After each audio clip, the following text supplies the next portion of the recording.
यमुना के किनारे धर्म स्थान नामक एक नगर था। उस नगर में गणाधिप नाम का राजा राज करता था। उसी में केशव नाम का एक ब्राह्मण भी रहता था। ब्राह्मण यमुना के तट पर जप तप किया करता था। उसकी एक पुत्री थी जिसका नाम मालती था। वह बड़ी रूपवती थी। जब वह ब्याह के योग्य हुई तो उसके माता पिता और भाई को चिंता हुई। संयोग से एक दिन जब ब्राह्मण अपने किसी यजमान की बारात में गया था और भाई पढ़ने गया था, तभी उनके घर में एक ब्राह्मण का लड़का आया। लड़की की माँ ने उसके रूप और गुणों को देखकर उससे कहा कि मैं तुमसे अपनी लड़की का ब्याह करूंगी। होनी की बात कि उधर ब्राह्मण पिता को भी एक दूसरा लड़का मिल गया और उसने उस लड़के को भी यही वचन दे दिया। उधर ब्राह्मण का लड़का जहाँ पढ़ने गया था, वहाँ एक लड़के से वह यही वादा कराया, क्या आप मेरी छोटी बहन से शादी करोगे? कुछ समय बाद बाप बेटे घर में इकट्ठे हुए तो देखते क्या है कि वहाँ एक तीसरा लड़का और मौजूद है। वे दोनों भी उन दोनों लड़कों के साथ आए थे। अब क्या हो?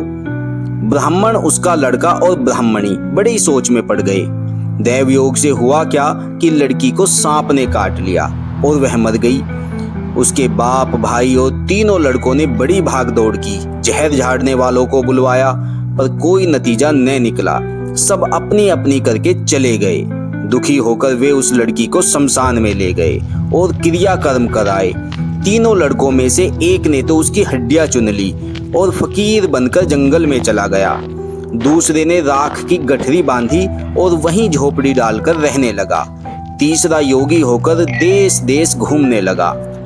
एक दिन की बात है, वह तीसरा लड़का घूमते घामते किसी नगर में पहुंचा और एक ब्राह्मणी के घर भोजन करने बैठा।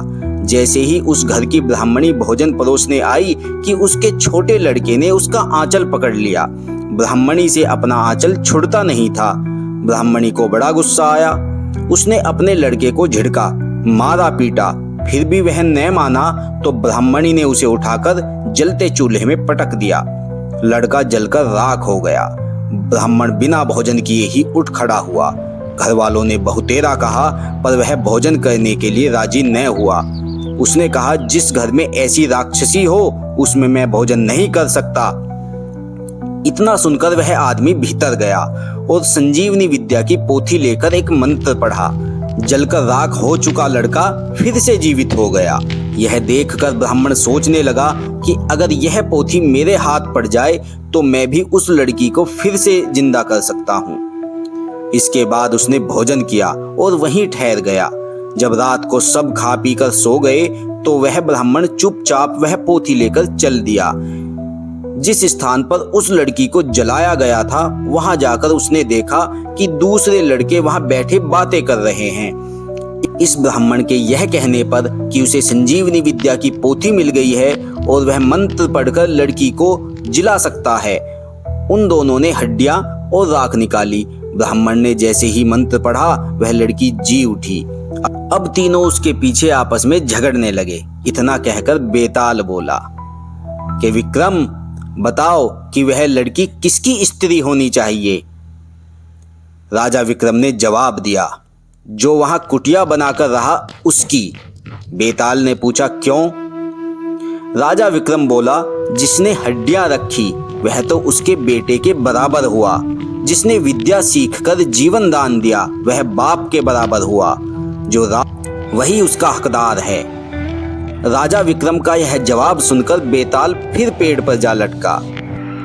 विक्रम को फिर लौटना पड़ा और जब वह उसे लेकर चला तो बेताल फिर बोला कि राजन, एक कहानी और सुनाता हूं, ले सुन।